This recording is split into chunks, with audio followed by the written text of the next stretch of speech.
les scorpions, comment allez-vous? J'espère que vous allez bien. Je suis ravie de vous retrouver pour ce taroscope du mois de mai. Avec lequel, alors, avec quel jour on va s'amuser? On va s'amuser avec le Britz.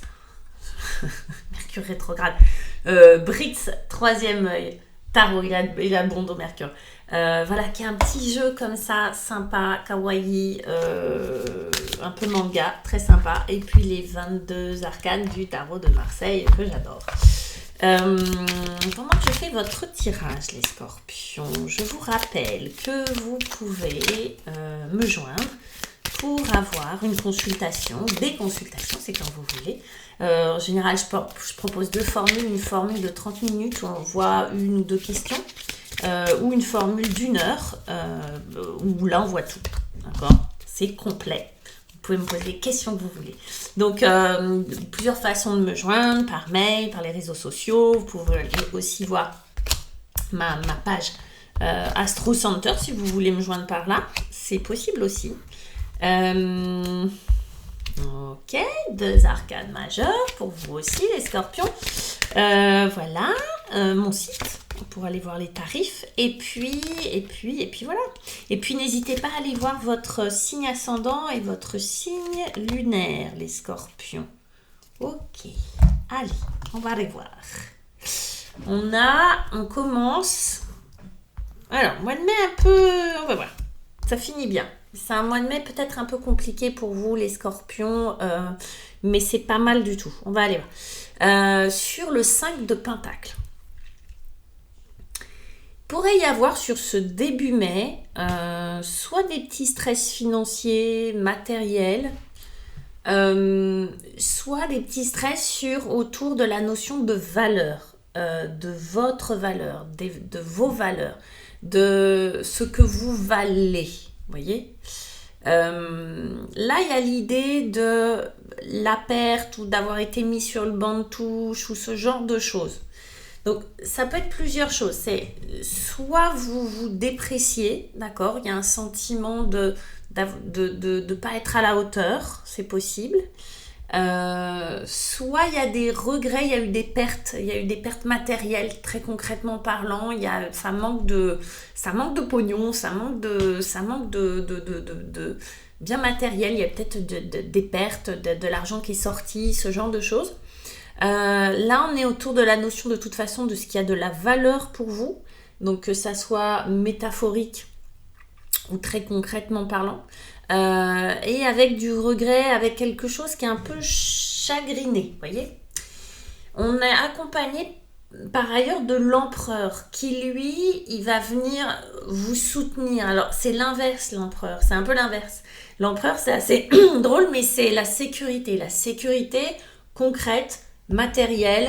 L'empereur il a un empire, un territoire, un royaume. Là, il vient vous dire de mettre des limites.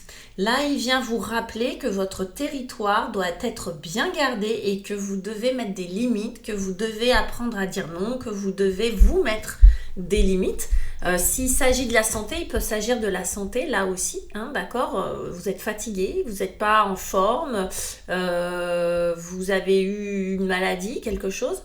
Là, on vient vous dire de remettre des limites, de reprendre le pouvoir sur vous, de reprendre le pouvoir sur votre vie en règle générale. C'est du très concret, c'est remettre un peu l'église au milieu du village, vous voyez, c'est remettre les règles du jeu, relire les règles du jeu et les faire à votre convenance, parce que là, il y a eu des fuites d'énergie, fuite matérielle, il y a eu avec ce 5, et il y a du regret.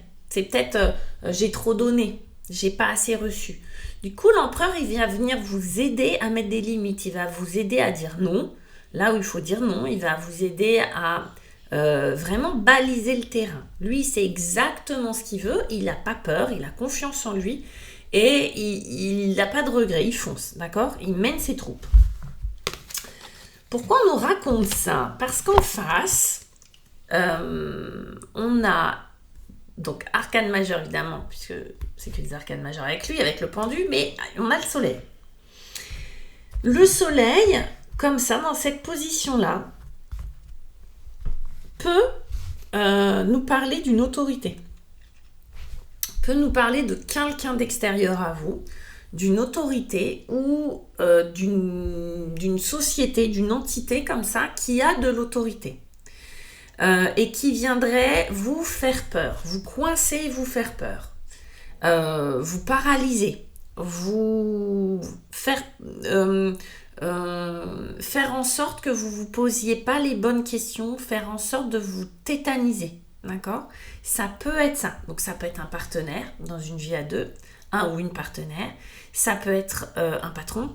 Ça peut être une société. Ça peut être plein de choses. Vous voyez, ça peut être une banque, etc., etc. Vu que pour certains, il y aura peut-être des problèmes financiers. Donc il y a quelque chose comme ça. Si c'est pas ça, si c'est quelque chose en vous, il y a votre défi, ça va être de faire de la lumière. Alors la lumière sur quoi? La vérité sur quoi? Sur ce qui vous angoisse, sur ce qui vous fait peur, sur ce qui vous paralyse, sur ce qui vous empêche d'avancer. Comme s'il y avait quelque chose qui était inconscient, quelque chose de plus fort que vous, qui vous tétanisait, vous empêchait d'avancer.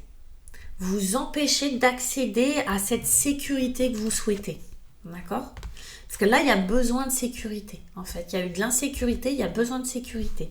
Et là, on vous dit, bah oui, alors c'est soit un personnage ou une entité, quelque chose qui vous met dans cette insécurité.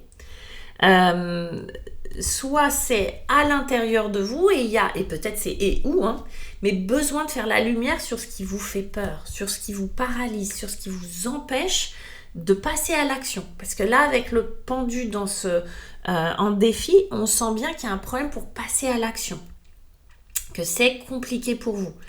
Je prends un exemple, vous décidez de vous mettre à votre compte, mais il y a un problème, vous avez peur de vous y mettre et il y a besoin de savoir d'où ça vient, d'accord? Parce que visiblement, c'est pas forcément dû à la situation là tout de suite maintenant. Peut-être que c'est dû à quelque chose de passé. Vous voyez, imaginons, dans le passé, j'ai manqué d'argent, j'ai peur de me retrouver dans la même situation. D'accord? Donc lui, il vient dire attends, non, mais je vais régler les choses, je vais prendre du recul et mettre les choses au clair, carré, mais ça n'empêche pas que j'ai quand même peur et que j'ai besoin de faire la lumière là-dessus. D'accord? C'est un exemple parmi d'autres. Du coup, on va nous parler de qui? Du roi d'épée. Et le roi d'épée, je vous parlais de lumière, je vous parlais de pensée, le roi d'épée, ça peut être quelqu'un qui vient vous aider. Le roi d'épée, c'est quelqu'un d'intelligent. Pas d'intelligent, mais d'intelligent dans le sens où il analyse. C'est vraiment la plus haute énergie. Donc, il analyse, il a le savoir. Il a les connaissances. Il a la capacité à analyser, à comprendre les choses de manière mentale et factuelle. D'accord ? Donc, c'est pour ça qu'on a une espèce de roi, de maillet, du juge, de machin, d'épée, et tout ça. Parce qu'en fait, ce roi d'épée, que ce soit une femme ou un homme à côté de vous, c'est quelqu'un qui va pouvoir vous aider.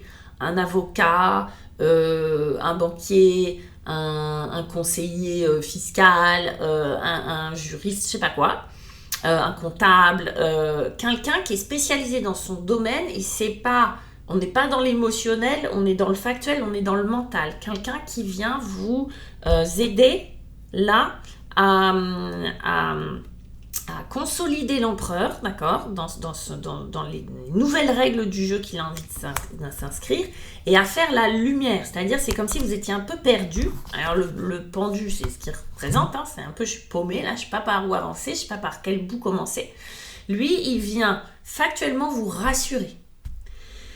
Ça peut être aussi, même si on ne parle pas d'émotion avec lui, mais ça peut être un psy. Ça peut être quelqu'un qui vient vous aider là-dessus.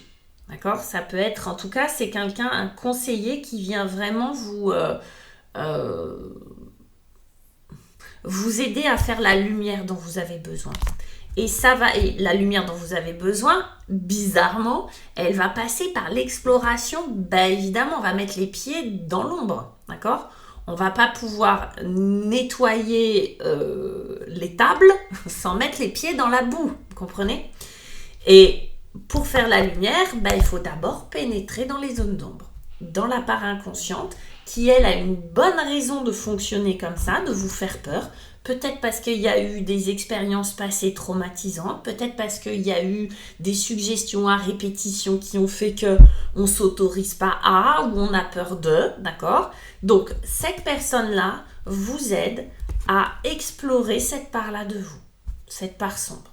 Elle vous aide à faire la lumière sur ce qui n'est pas clair. Donc, c'est peut-être à explorer quelque chose intérieurement, mais si c'est très factuel et si c'est par exemple un comptable, il vient vous aider à éclaircir, mettre de l'ordre et mettre de la lumière sur quelque chose qui vous dépassait, à laquelle vous ne compreniez rien. Imaginons que les chiffres, ça ne soit pas votre truc. Voilà.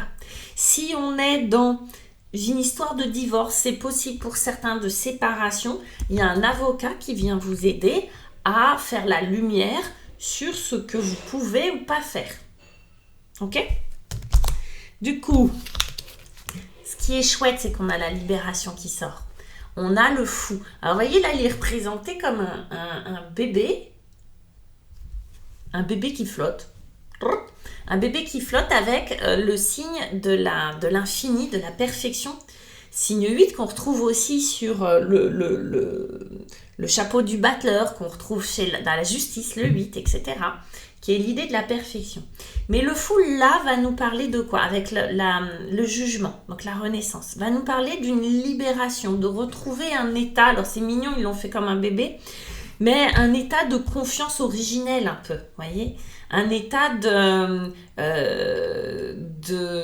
foi, d'accord, un état dans lequel on a suffisamment confiance en soi pour pouvoir se lancer dans l'aventure. Okay, pour pouvoir se continuer le chemin, pour pouvoir décoincer. Le fou, normalement, il est en marche. C'est vraiment l'inverse du pendu qui, lui, ne peut pas marcher, d'accord, qui est pendu par les pieds. Le fou, lui, il est en marche vers quelque chose. Là, il n'est pas représenté comme ça, mais son énergie, c'est « j'y vais, yallah, on verra bien ». C'est pas on verra bien et prendre des risques inconsidérés, mais c'est « j'ai fait tout ce qu'il fallait en amont, maintenant je me lance ». Okay, donc si c'est un projet, vous vous lancez, que vous aviez à faire. Si c'est un divorce, ça y est, on conclut les choses, on y va, on sait où on part. Si c'est, je sais pas, une exploration intérieure parce que vous avez à dépasser des peurs, des trouilles, des blocages, là c'est débloqué, etc. On a le jugement avec ça, donc on va beaucoup nous parler bébé quand même, hein, d'accord. Alors peut-être qu'il y a des scorpions, des scorpionnes qui vont avoir des bébés, je sais pas, qui avaient peur de ne pas pouvoir et puis finalement qui tombent enceintes, c'est possible.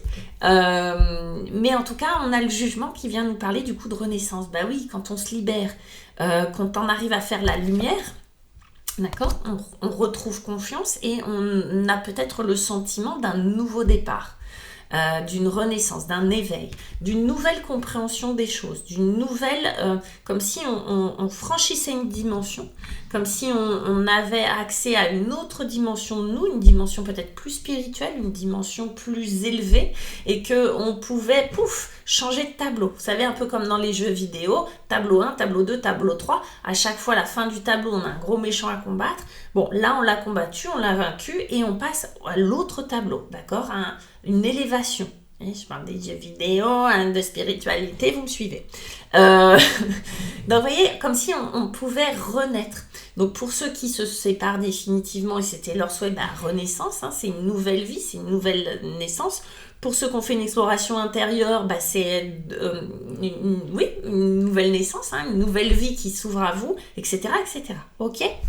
Voilà les scorpions. Donc, c'est assez dense comme mois de mai, c'est super intéressant. Et en dos de deck, on a le 2 de bâton, ça va vous ouvrir le choix. Regardez, elle regarde sur une carte, je vais où je choisis. Regardez ce petit signe de la perfection, du 8, de l'infini, des choses qui se répètent, des cycles, etc.